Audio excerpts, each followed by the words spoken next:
Friends, good afternoon.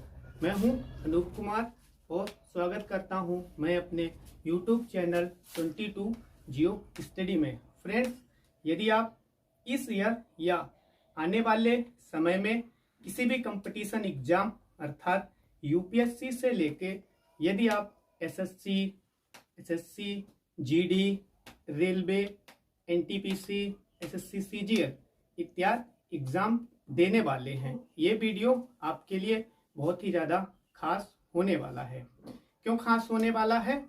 क्योंकि आज हम इस वीडियो में बात करेंगे ब्रिटिश काल में भू राजस्व व्यवस्था। आज का हमारा टॉपिक क्या है? ब्रिटिश कालीन भू राजस्व व्यवस्था। दोस्तों, यहाँ से क्वेश्चन हर साल किसी न किसी एग्जाम में बनते हैं, एसएससी हो या फिर यहाँ तक सबसे टफेस्ट एग्जाम जो भारत का कहलाता है यूपीएससी यानी आईएएस। तो चलिए आज हम इसी को बहुत ही अच्छी तरीके से समझने का प्रयास करते हैं। फ्रेंड्स, आज जो हम लोग बात करेंगे वो है ब्रिटिश कालीन भू राजस्व व्यवस्था। इसमें सबसे पहले 3 राजस्व जो व्यवस्थाएं थी यानी भू राजस्व व्यवस्थाएं थी, उनका प्रारंभ किया गया था। उनमें से जो सबसे पहले थी वो थी स्थायी बंदोबस्त। कौन सी थी? सबसे पहले स्थायी बंदोबस्त। इसको शुरू किया था कॉर्नवालिस ने। ये कौन थे? ये भारत के गवर्नर जनरल थे। कौन थे ये भारत के गवर्नर जनरल थे। इन्होंने सन 1793 में भारत में स्थायी बंदोबस्त की प्रणाली शुरू की थी। और कहां शुरू की थी यानी किस किस राज्य में यह स्थायी बंदोबस्त लागू था? तो उनमें पश्चिम बंगाल है, बिहार है, उड़ीसा है और यूपी है। फ्रेंड्स, ये आपको अच्छी तरीके से याद होना चाहिए क्योंकि यहाँ से बार बार एग्जाम में क्वेश्चन पुटअप होते हैं। एक बार फिर से रिपीट करते हैं, बंगाल, बिहार, उड़ीसा, यूपी। अब ये देख लेते हैं कि ये जो राजस्व व्यवस्था थी, इसमें जो इनकम होती थी उस किसकी जिम्मेदारी, मतलब कौन राजस्व इकट्ठा करके अंग्रेजों को देता था? तो ये जो जिम्मेदारी थी वो थी किसकी थी? वो जमींदार की थी। यानी इसमें जो भूमि अधिग्रहण की जिम्मेदारी थी वो जमींदार की थी, अर्थात सारी जो जमीन थी वो जमींदारों को दी गई थी। और जमींदार क्या करते थे? जो ग्रामीण क्षेत्र होता था उसमें किसानों को भूमि देकर और उनसे अनाज पैदा करवाते थे और उनसे अनाज वसूलते थे और फिर अंग्रेजों को देते थे। तो इसमें भूमि अधिग्रहण की जिम्मेदारी किसको थी? जमींदार को थी।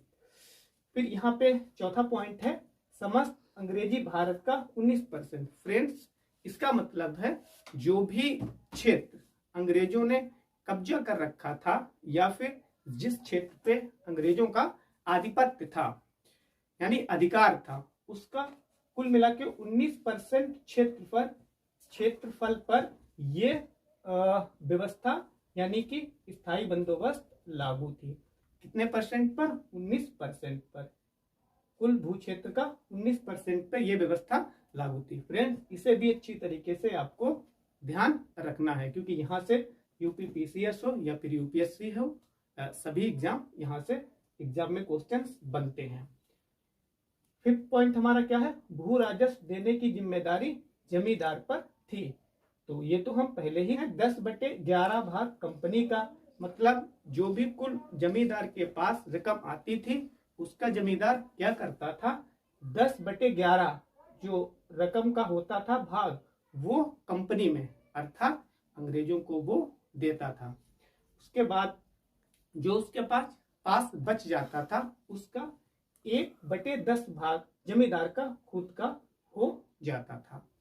तो उम्मीद करता हूं कि स्थायी बंदोबस्त आपको अच्छी तरीके से समझ में आ गया है। अब हम लोग चलते हैं सेकंड व्यवस्था पे। तो सेकंड जो भू राजस्व व्यवस्था थी उसका नाम है रैयत बाड़ी। क्या उसका नाम है? रैयत बाड़ी। तो इसमें इसे किसने स्टार्ट किया था? 2 पर्सन थे यानी 2 व्यक्ति थे जिन्होंने इसे स्टार्ट किया था, टॉमस मुनरो और कौन था, रीड। एक था थॉमस मुनरो और सेकंड था थॉमस रीड। ये कब स्टार्ट किया गया, ये स्थायी बंदोबस्त के ठीक बाद में स्टार्ट किया गया था, अर्थात 1820 में। ये आपको ईयर भी ध्यान रखना है। ये किस किस क्षेत्र में लागू की गई थी, तो ये बंबई, मद्रास और असम, 3 क्षेत्रों में ये लागू की गई थी। किस किस में, बंबई, मद्रास और असम में। इसमें फ्रेंड्स जो भूमि का मालिक होता था वो किसान ही होता था, यानी इसमें जो भूमि का मालिक कौन होता था, किसान होता था। लेकिन इसमें स्थायी बंदोबस्त में भूमि का मालिक कौन होता था, जमींदार होता था। यहाँ पे हमें थोड़ा चेंजमेंट देखने को मिला है। और ये जो व्यवस्था थी ये कुल अंग्रेजों यानी जो ब्रिटिश काल था उसमें जिस कुल क्षेत्रफल पर अंग्रेजों का आधिपत्य था उसमें 51% पर यह व्यवस्था लागू थी। कौन सी, रैयत बाड़ी व्यवस्था। उसके बाद में भू राजस्व देने की जिम्मेदारी किसान की थी। ये पॉइंट आप ध्यान मत करें, इसे अगर आप ध्यान रख लेते हैं तो फिर ये पॉइंट ऑटोमेटिक आपको ध्यान रहेगा। क्यों, क्योंकि भूमि का मालिक किसान था, तो फिर अंग्रेजों को भू राजस्व कौन देगा, किसकी जिम्मेदारी बनती है, वो किसान की ही जिम्मेदारी बनती है। क्योंकि यहाँ पर अगर हम फ्रेंड्स देखें तो यहाँ पर यदि हम देखें तो यहाँ पे भूमि का मालिक कौन था, भूमि का मालिक जमींदार था। इसीलिए जो रकम वो वसूलता था वो जमींदार की जिम्मेदारी बनती थी कि वो अंग्रेजों को रकम दे। लेकिन यहाँ पे मालिक कौन हो गया, किसान। इसीलिए किसान की जिम्मेदारी ये हो गई कि वो अंग्रेजों को राजस्व दे। और यहाँ पे जो कर वसूली की दर थी वो कितनी थी, 33 से 35% थी। कितनी थी, 33 से 35% थी। अब हम लोग चलते हैं जो हमारी तीसरी व्यवस्था थी, महालवाड़ी व्यवस्था। क्या नाम है इसका फ्रेंड, महालवाड़ी व्यवस्था।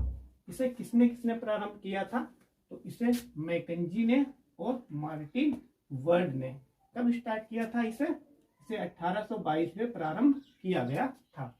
फ्रेंड्स यहाँ पे आप कुछ इस तरीके से याद कर सकते हो, जैसे कि महालवाड़ी है तो इसका फर्स्ट लेटर है जो माँ से स्टार्ट होता है, और इसका मैकेंजी में भी ये जो फर्स्ट लेटर है माँ से स्टार्ट होता है, और इसका भी जो फर्स्ट लेटर अर्थात मार्टिन का माँ। तो इन तीनों में माँ है, इन्हें आप इंटरलिंकिंग के माध्यम से आसानी के साथ में याद कर सकते हैं। ये कहाँ कहाँ लागू थी, ये उत्तर प्रदेश में लागू थी, मध्य प्रदेश में लागू थी और पंजाब में भी लागू थी। फ्रेंड्स यहाँ पर एक ध्यान देने वाली बात और है, ये व्यवस्था भी यानी महालवाड़ी व्यवस्था भी यूपी में लागू थी और स्थायी बंदोबस्त व्यवस्था भी यूपी में लागू थी। तो यूपी में कौन कौन सी व्यवस्थाएं लागू थी, यानी स्थायी बंदोबस्त भी लागू था और महालवाड़ी व्यवस्था भी लागू थी। यहाँ पर फ्रेंड्स भूमि पर गांव का अधिकार था, यानी महल का अर्थ ही होता है कि जो पूरा गांव है उसके जो किसान हैं उनका अधिकार होगा, अर्थात पूरे गांव का अधिकार भूमि पर था। लेकिन यहाँ पे हमने क्या देखा, यहाँ पे जो किसान था वो अपनी भूमि का मालिक था, वहीं यहाँ पे कौन था, जमींदार भूमि का मालिक था। तो यहाँ पर जब समस्त गांव के मुखिया यानी समस्त गांव ही मालिक था, तो फिर समस्त गांव के मुखियाओं की जिम्मेदारी थी कि वो अंग्रेजों को उनका हिस्सा दे, अर्थात जो भी राजस्व बनता था वो पूरे गांव के लोग इकट्ठा करके और अंग्रेजों को प्रदान करते थे। यहाँ उम्मीद है कि मैंने अच्छी तरीके से आपको समझा पाया है। यदि मेरा वीडियो आपको पसंद आया हो तो मेरे चैनल को सब्सक्राइब करें और मेरे वीडियो को लाइक करें। जल्द ही मिलेंगे दूसरे वीडियो में, तब तक के लिए जय हिंद।